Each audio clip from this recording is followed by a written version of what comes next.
What is going on, ladies and gentlemen? Welcome back to the channel. My name is Paul. This is the Leeds Therapy. Thank you as ever for stopping by.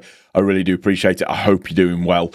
On the screen, you will see all of my socials. So if you could give those a follow for me, I would greatly appreciate it. Particularly with YouTube, it's really important. Make sure that your notifications are turned on, that you like the video for me, share the video for me, hype the video for me, and any comments that you want to make, feel free, leave them in the comment section down below. Also, you will see it on the screen as well. I am on all of your podcast apps, so make sure that if you're not and you want to listen to my dulcet tones, you can follow me on there. Okay? So, really ridiculously quick turnaround time. Just feels like it's just been constantly making videos all week this week, which is great. It's really good. Thank you, I have to say, for the support so far on the videos moving on this week. For the last kind of sort of nearly 28 days, I've gotten in and around the region of about 45,000 views, which for me, for a channel of my size, is absolutely fantastic. And I genuinely really appreciate all the support and the interaction that I get to have with you guys as well. So thank you for that. Looking at it, my brain completely froze for a second then. Looking at it, we have the game against Liverpool tomorrow. That is for some reason, a 5:30 kickoff in the evening. So yet again, we're under the lights at Ellen Road for another kickoff late on in the day. Against Liverpool, who are not having the best of season so far. I think it is fair to summarise that. But this video is more about just kind of giving you the relevant information on Liverpool, bit of updated information on us, and just so you are kind of as versed as you can be with regards to what to maybe expect during the game. So going into the first section of this, which is what I normally like to do, which is looking at the injuries. So for Liverpool, injuries-wise, they've got Jermaine Frimpong is out, Stefan Bajcetic is out, Conor Bradley is doubtful, and Giovanni Leone is also out as well. For Leeds United, Longstaff, we know, out with calf injury. We've got Dan James is out with a hamstring injury. He's going to be out for some time, so we just have to get used to that. Both him and Sean Longstaff are. Now, the two doubtfuls for tomorrow's game, we've got Calvert-Lewin and Lucas Nemecha. Calvert-Lewin was feeling his calf a little bit in the first half against Chelsea, but managed to finish the game. He also got his goal as well, so hopefully he might be all right. The issue with Nemecha might be a bit of a hammy issue potentially, so it's a late fitness test for them. It's a heavy load that they're having to go through. They got through a hell of a lot of work against Chelsea, so it will be a late call for Calvert-Lewin or Nemecha. But if either one of those can't play, we've got fine standings in terms of either Piru, or you could put an Okafor in there sitting off of the striker. So I'm more than comfortable with what we have available. That is as long as we stick with the 3-5-2 formation, which he's got to now for obvious reasons. So from a pre-match standings point of view, we are looking at table positions. So Liverpool are currently 9th, we're 17th out of the bottom 3, 2 points difference so far for us. For Liverpool, they have won, lost, won and drawn. They've got an average overall score rating of 6.82. They're on 22 points. For us, it was loss, win. Thank you very much, Chelsea. Really appreciate that one. And we've got an overall SOFA score rating of 6.68. Insight-wise, we've scored 7 goals in our last 5 matches. Since we've actually moved to the 3-5-2, we've now scored 5 goals in 2 games. It's important to remember that. We haven't kept a clean sheet in 11, though. And Leeds and Liverpool have not drawn any of their last 4 matches against each other. Liverpool have scored 4 goals in their last 5 matches. Chiesa has the most shots on target per match for Liverpool at 1.3. And Cody Gakpo is ranked 2nd in big chances created in the competition with 7. Overall, Leeds ratings, so as I said, ours is 6.68. 14 matches, 16 goals scored. We're on 1.1 goals per game. We've conceded 26. Clean sheets 2, 6 assists. Ball possession is 46.1%. I actually think for a newly promoted team, that's not that bad from a percentage point of view. For Liverpool, 6.81, as we said. Matches-wise, 14. They've scored 21 goals. Their goals per game is 1.5. They have conceded, though, 21 goals themselves. So they do leak goals. They've only had 4 clean sheets so far this season, 14 assists with an average possession rate of 62%, as near as makes no difference. From a standings tracker point of view, as I said, we're 17th. Liverpool are 9th overall in the table. We are, like I said, where I would expect us to be. Liverpool, it's been a little bit more turbulent. They've been on a bit of a downturn, losing quite a few games in a row. They've picked up a couple of wins, and a draw is in there as well. So, yeah, they're not in. If ever there was a time to play Liverpool, this is it. But it would be just so Leeds United for us to play Liverpool tomorrow and for them to just absolutely turn it on and for everything to absolutely click. Top scorers wise, for us, Nemecha, 4 goals, expected goals of 4.43, 0 assists. He's got 14 games played. His foot mob rating is 6.41. And then for Liverpool, Cody Gakpo, 7.38 foot mob rating, 4 goals overall, 3.85 expected goals, 3 assists, and 14 matches played overall. I really like Gakpo. It still annoys me that's one of the ones that got away from us way back when, if we all remember.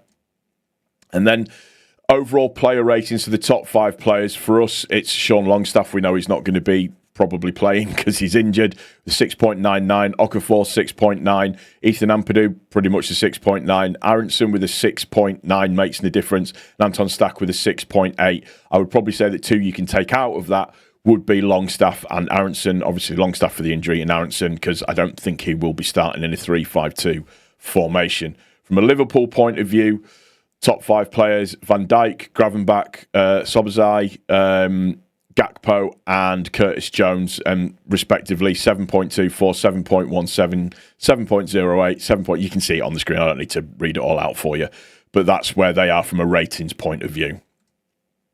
From a Liverpool statistic point of view, so goals per game, as I said, they're on about 1.5. They've scored 1 out of 1 penalties. They've had 1 out of 5 free kick goals, 17 goals from inside the box out of 140 shots. 3 shots from the outside of the box scored out of 76. So for me, similar to Chelsea, keep them on the outside. Don't let them come into the area too much. Or try and stop that as best as what we can do. 2 left-footed goals, 18 right-footed goals, 0 headers, funnily enough. They average about 2.7 big chances per game. 2 big chances missed per game. Normally in and around 15 shots per game. Shots on target per game is 4.2. Shots off target is 6.1. Block shots in and around 5. Successful dribbles is 7. Corners per game, 5. Free kicks per game, 10. And then they've hit the woodwork 5 times and they have had 18 counter-attacks. From a passing point of view, to the headline statistic, as we said before, is pretty much 62% possession. They've got an 85.8 accuracy rate for passing. In their own half, that equates to 208 passes. In the opposition half, 246. A 45.8% accurate long ball pass. And accurate crosses is 21.5% overall. Defending-wise, as I said, they've only had the 4 clean sheets. They're generally conceding 1.5 goals per game. They make roughly 3.1 tackles per game. 6 interceptions per game, 28.8 clearances per game, which says to me that they're there to be got at. Similar as it was with Chelsea, we can do a similar thing, hopefully, to Liverpool as well. Roughly making 2.4 saves per game, 44 ball recoveries, 10 errors leading to shots, of which of those 3 of those have been goals. They've conceded 2 penalties. They've only conceded 1 of those, 1 clearance off the line, and 5 last man tackles. As an other statistic, duels won per game, 47.6. So they've won 50% of their duels. Ground duels won, again, in and around 50%, so it's 47.8. Aerial duels won, 56%. You would expect that with Van Dijk being in the team. They have lost possession per game, on average, 131.7 times. Throw-ins per game, 21. Goal kicks per game, 7. Offsides per game, twice. Fouls per game, 10. Yellow cards per game, in and around 2. They've had no red cards to speak of so far, which is good disciplinary record. We like it. Starting lineup wise, this is basically, as I said before, this is going off of what was in the team in the last game. So they've been playing a 4-2-3-1 formation with Allinson in goal, and then Robertson, Van Dijk, Konate, and Curtis Jones as their kind of the right back. They've had McAllister and Gravenbach in the kind of sort of like central midfield position. 3 attackers of Salah, and then Sobozai, then Gakpo, and then Ekitike.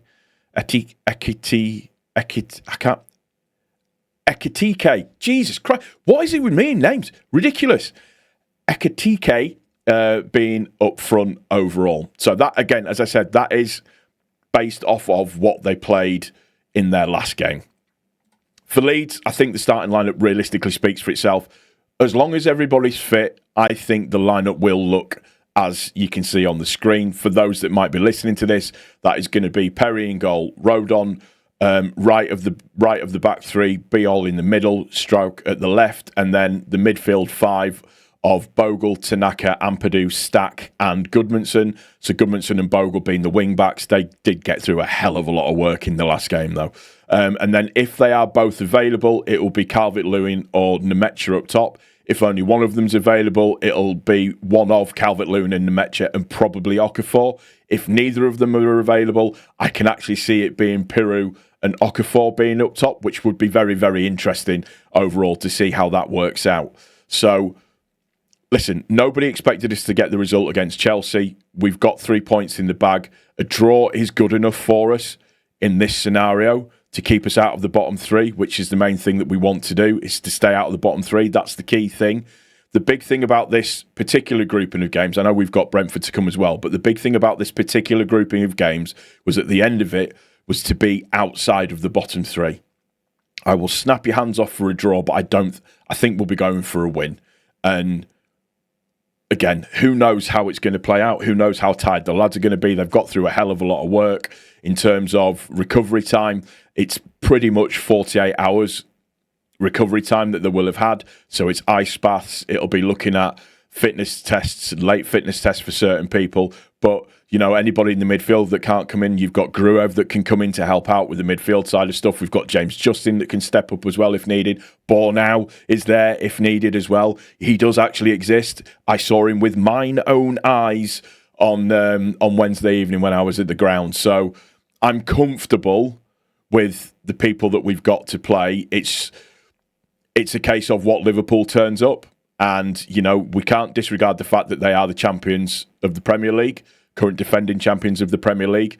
And we have to make sure that, as we were with Chelsea, that we're on it from the start, fast, squeezing them up top, everybody flying into challenges and doing everything that we need. If we need to concede possession, then we concede possession. None of this tippy-tappy out of the back. We recycle the ball goes back to the keeper just plays it long. Just plays it long all the time. You've got Calvert-Lewin and Nemecha that are there that can cause problems, and that's what we need to happen in that game. We can have potentially a similar type of scenario to how the Chelsea game went, but we'll just have to wait and see how that goes. That's going to do it for this one, guys. I do hope you've enjoyed it. If you have, please don't forget to click the like button, comment.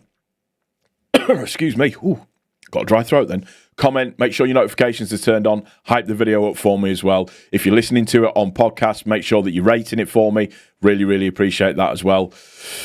Let's hope that it's a good end to this really, really sort of sticky period of really, really, really, really tough games. Take care of each other, most importantly, take care of yourself, and I will see you on the match review. Take care. Cheers.